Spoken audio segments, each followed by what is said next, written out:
ನಮಸ್ಕಾರ. ಎಲ್ಲ ಪಾಕಪ್ರಿಯರಿಗೂ ವೆಜ್ಜಿ ಖಾನಾಗೆ ಆತ್ಮೀಯ ಸ್ವಾಗತ.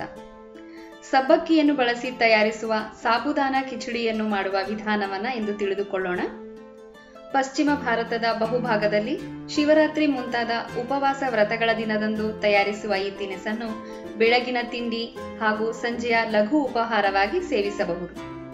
ತಯಾರಿಸಲು ಬೇಕಾದಂತಹ ಸಾಮಗ್ರಿಗಳು: ಸಬ್ಬಕ್ಕಿ 1 ಬಟ್ಟಲು, 1 ಮಧ್ಯಮ ಗಾತ್ರದ ಆಲೂಗೆಡ್ಡೆ ಸಣ್ಣ ಹೋಳುಗಳಾಗಿ ಹೆಚ್ಚಿದ್ದು, ಹಸಿರು ಮೆಣಸಿನಕಾಯಿ 2 ರಿಂದ 3, ಕರಿಬೇವಿನ ಸೊಪ್ಪು 10 ರಿಂದ 12, ಸಾಸಿವೆ 1/4 ಟೀ ಚಮಚ, ಜೀರಿಗೆ 1/4 ಟೀ ಚಮಚ, ಇಂಗು 1/4 ಟೀ ಚಮಚ, ಅರಿಶಿನ 1/2 ಟೀ ಚಮಚ, ಹುರಿದ ಕಡಲೆ ಬೀಜದ ಪುಡಿ 2 ಟೇಬಲ್ ಚಮಚ, ನಿಂಬೆ ರಸ 2 ಟೀ ಚಮಚ, ಕೊತ್ತಂಬರಿ ಸೊಪ್ಪು ಅಲಂಕರಿಸಲು, ಎಣ್ಣೆ 3 ರಿಂದ 4 ಟೀ ಚಮಚ, ಉಪ್ಪು ರುಚಿಗೆ ತಕ್ಕಷ್ಟು ಮತ್ತು ಬೇಕಾದಷ್ಟು ಅಳತೆಯ ನೀರು.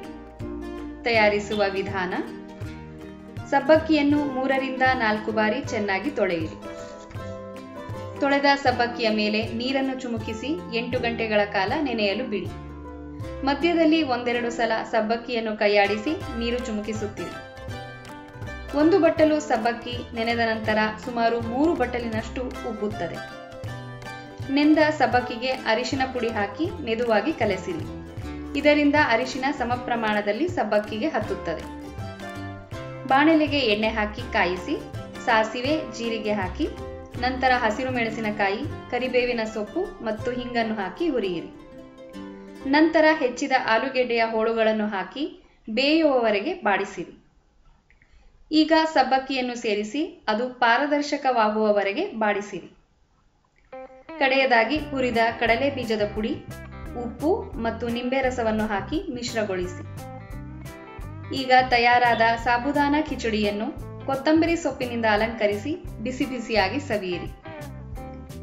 ನೀವು ಈ ಖಾದ್ಯವನ್ನು ತಯಾರಿಸಿ ರುಚಿ ನೋಡಿ ನಿಮ್ಮ ಅನಿಸಿಕೆ ಮತ್ತು ಅಭಿಪ್ರಾಯಗಳನ್ನು ತಿಳಿಸಿ. ಮತ್ತೊಂದು ರುಚಿಕರ ಖಾದ್ಯದೊಂದಿಗೆ ಮತ್ತೆ ಭೇಟಿಯಾಗೋಣ. ಧನ್ಯವಾದಗಳು.